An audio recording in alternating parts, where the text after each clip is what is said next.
Stress ka ba ngayon? Bakit ka nga ba stress? Sa videong ito ay pag-uusapan natin ang mga sanhi o rason bakit ka stress ngayon. Dahil importante na alamin muna natin ang dahilan ng nararamdaman mong depression para mas maayos natin itong masolusyonan. Kung ngayon lang pala tayo nagkita, ako si Dandy, isa akong empleyado at entrepreneur at ako ay naka-experience na ng napakaraming stress sa pagnenegosyo at pagiging empleyado. Tara, simulan na tayo. Ito muna ang kwento.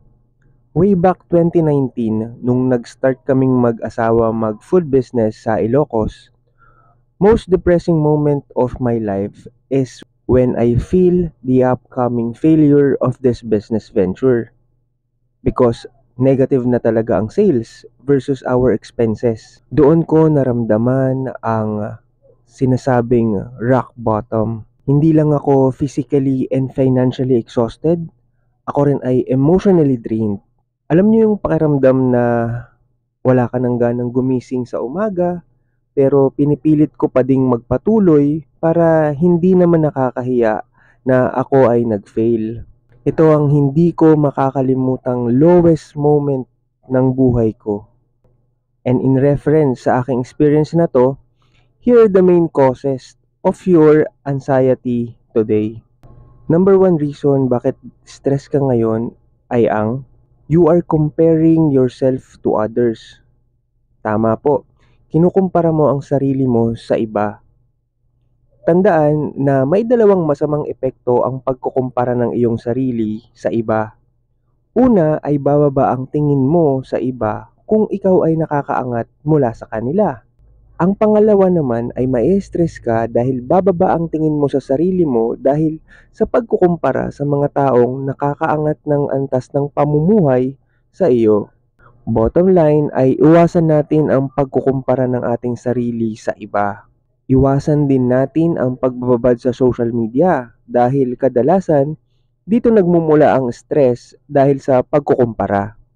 Dito mo makikita ang mga achievements and material things na nakukuha ng iyong kapwa. Okay lang sana if kaya mong ma-handle ang inggit.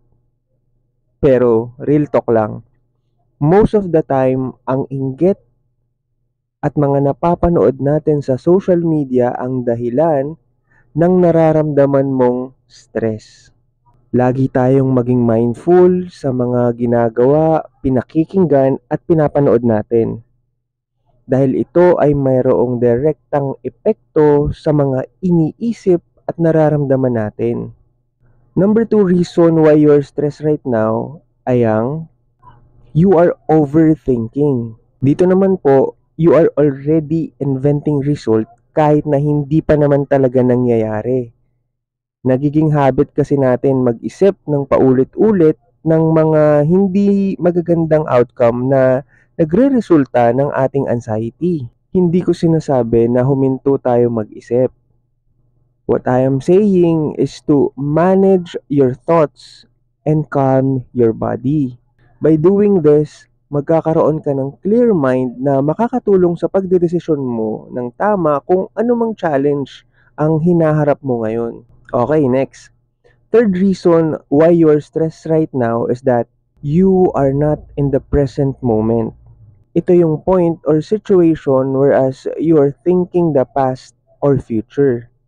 Sa maling perspective of thinking about the past and the future, may stress ka talaga. So let us discuss ano nga ba yung mga maling outlook sa past. Mali ang tingin mo sa past if you feel regret. Remember that you cannot go back in time para ayusin ang nakaraan. I am not saying to forget about the past. What I'm saying is to just carry on the learnings from it. Mali naman ang viewpoint mo sa future if you worry for the future. I am not also saying to forget about your future. What I'm saying is that to plan your future but don't be stressed out for the outcome yet. Wala ka pa sa hinaharap. Kalma ka lang. Remember that the past is history, the future is a mystery, And today is a gift.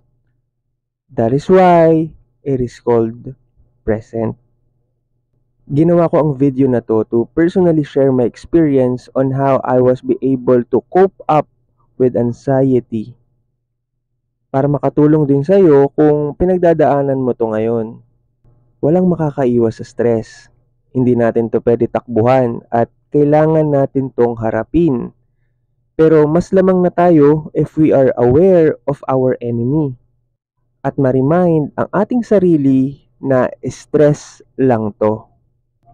In the end, the only way to handle stress is to keep our body healthy, get enough sleep, and the most important thing is to pray. Ang panalangin ang powerful method to stop worrying. And it is also a medicine for us to have a peace of mind. Kaya mo yan, kapatid. Everything happens for a reason. Alam kong nagustuhan mo ang video na to, kaya makisuyo naman to comment and share this video sa alam mong may pinagdadaanan ngayon. Thank you again for watching and see you again on my next videos.